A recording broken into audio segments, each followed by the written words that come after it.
Greetings ladies and gents, welcome back to the Craft Hammer. I'm your host Stefan, and in today's video we're going to be discussing Warhammer the Old World. Now for those of you who are new to the Warhammer hobby, there did used to be a Warhammer Fantasy genre. It is in fact what probably started GamesWorkshop and kind of propelled it to where it is, but unfortunately it did get retired quite a few years back now, and of course a lot of people weren't quite happy with that, and there was a movement to try and get it, reinstated, and a lot of people were discussing and trying to do videos about it, etc. And in 2014 we did in fact get the return at the very start of the year, which was a great delight to many people. And in this video we're kind of gonna start our own foot back into the old world.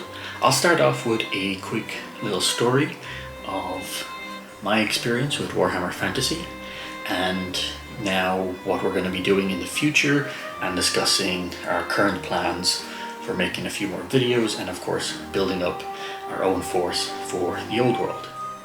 I think, like a lot of us that were either small kids or teens, we got into Warhammer in general through 40k, and that's where my journey also started. I do remember, in fact, not exactly the specific day, but I do remember the actual day of going into the store, getting to paint a Space Marine at that time, and experimenting and trying to put in colors and figuring that all out. And of course there were plenty of boxes on the store shelf which included Warhammer Fantasy. My journey did of course start with 40k, but eventually further down the line, like I'd say a few years further down, I was interested in starting Warhammer Fantasy. And I do remember I managed to get a PDF of the old Bretonnian codex that was out at whatever time. I'm not entirely sure like the actual specific version, but I do remember it was quite a old, I think it was like the first or the second codex. I don't even know if they had that many for the Bretonnians, and I remember reading through it, and of course the Bretonnians really appealed just because there were so many colorful knights, and I thought the models looked super cool, and you get to make your cavalry charges, so that really appealed to me when I was younger. And I also had an interest in dwarves, which were kind of my second chosen faction that I was gonna dip my toes in, and then third was the Empire, which had quite a lot of support, and there was quite a number of models which were also built and displayed in the store, so those colorful armies really drew me in. Now ironically enough, well, not really ironically, but back then Games Workshop weren't the best at communication, and also it's not like at that time we really knew much about Warhammer community, the actual site, which I only really found out much later. But the actual day that I went into the Games Workshop and I was intending to buy, I believe I was actually intending to buy dwarves, ironically enough, and not Bretonnians. I really wanted to, I think there was a specific combat patrol or whatever the equivalent was called back then, and the dwarves one really appealed to me, so I was actually going in to buy a codex and also buy the dwarf combat patrol, because I already had previously bought the actual big thick rule book that has all the forces in it, and you're able to get a bit of lore. So then I was like, okay, I went through it, I've kind of figured out the rules, let me go in and get my first army. That day I went in, and guess what? No Warhammer Fantasy, it was all just Age of Sigmar, and I was super confused. I had no idea that the end times had occurred. As I went in to get my dwarves, they weren't there because obviously they had been removed, and they weren't really part of that on the shelf boxes. Everything was the ones for Age of Sigmar. So if you wanted to start your Cities of Sigmar, for example, they weren't really on the shelves, and I'm not even sure if they were out at that time. I think it was literally just all the new Age of Sigmar stuff. So that was unfortunate for me, literally when I actually finally had saved up a bit of money and I was about to pull the trigger, guess what? There was no more Warhammer Fantasy. Luckily enough, they did bring back the old world, which is great. I am looking forward to dipping back in. I did in fact buy this in January when it first came out. It's just I've been kind of busy with a few other things and building some things for 40k. So this kind of took a back seat in a sense, and I thought what better way to get back into the old world, well technically get into the old world now, by starting a small little series. Nothing too major.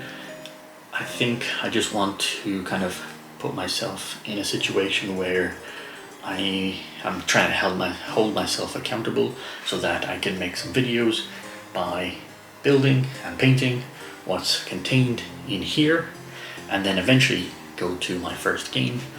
I would probably try and aim for 2,000 points at least, just because I don't think that from what I've seen online at least, 3,000 points is a real optimal way to play this game. That's what I heard, not entirely sure, and I don't think it's really suited for 1,000 points, 1,500. So we'll see. Maybe some of you already know and know what the deal is with when it comes to points. So drop your comments down below if you think that I should try out lower points. But for now, let's discuss the plans, which is the Bretonnian army box.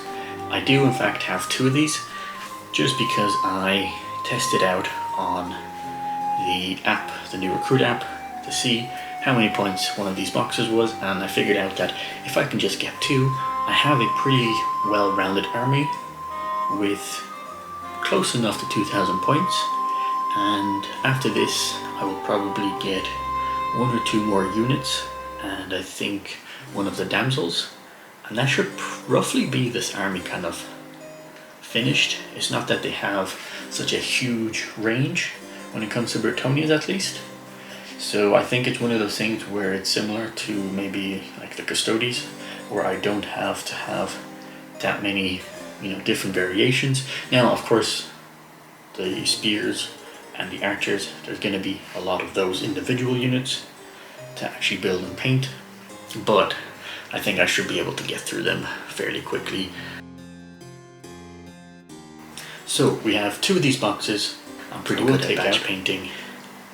I did in fact manage to test out what I was going to do for my army, which is desert themed. I wanted to have, well, sand on the bases. I think it's going to be thematic, as in if they're going on a crusade towards Khemri and Tomb Kings. So that is the idea for this army. We have a lot of knights, we have a lot of spears for the men-at-arms and the peasant archers. We have a lord, which I'm gonna do probably as a duke, so the one with the actual spear, which I do have him built. It's just that he's not here right now, he's where the painting is. And the intent is that we will build this army, as I said, get 1 or 2 more units, and that will kind of wrap it up, and I might then consider another old world army. I do have a lot of projects that are currently going, and I do want to eventually finish up some of the other ones. So it's possible that what we'll do is we'll do this small mini series on Bretonnia, get ourselves a game or 2, and of course we'll try and make a video, and then we'll also finish up some other projects, and then once we've kind of cleared a lot of the backlog, then I think we'll start looking at a second army. So for now, join me on this small little video series. I do have some ideas of what they're going to be painted like. I'm actually thinking of a similar baby blue that we kind of see with the Space Wolves in 40k, and I do have quite a number of decals for the Space Wolves that are from like the generic Space Marine boxes. So I'm actually thinking that I might make the main sigil for my Bretonnians the Space Wolves banner, and then I will probably paint a lot of the knights the classical way, where they're all with their own heraldry. Or I might even look at the decal sheet that they have for Bretonnia, where you can get it online only, I think. I'm not 100% set, but I think that will most likely be where I'm going. If you do have any suggestions or any cool things to do let me know down below. I think the next episode, what we'll do is I'll try and build as much as possible, starting with the troops and making sure that all of their bases have this nice sand texture, just because I want to do that texture before I prime, and then I'll paint it to my own desire of color. And yeah, that will be my next video. So let's get into building the troops, and then we'll come back with hopefully an army for the next video. Hopefully that wasn't too rambly. It's nothing major. It's just, yeah, I want to do a small little series of me building the Bretonnians and take you guys along on the journey. Leave your tips down below. Hopefully next video you'll see me with a built force at least, and then we'll figure out where we go from there. And yeah, hopefully things go well. So for now, check out my other videos. I have quite a bit of 40k stuff. And yeah, drop me a like. Don't forget to subscribe. And until next time, take care, folks.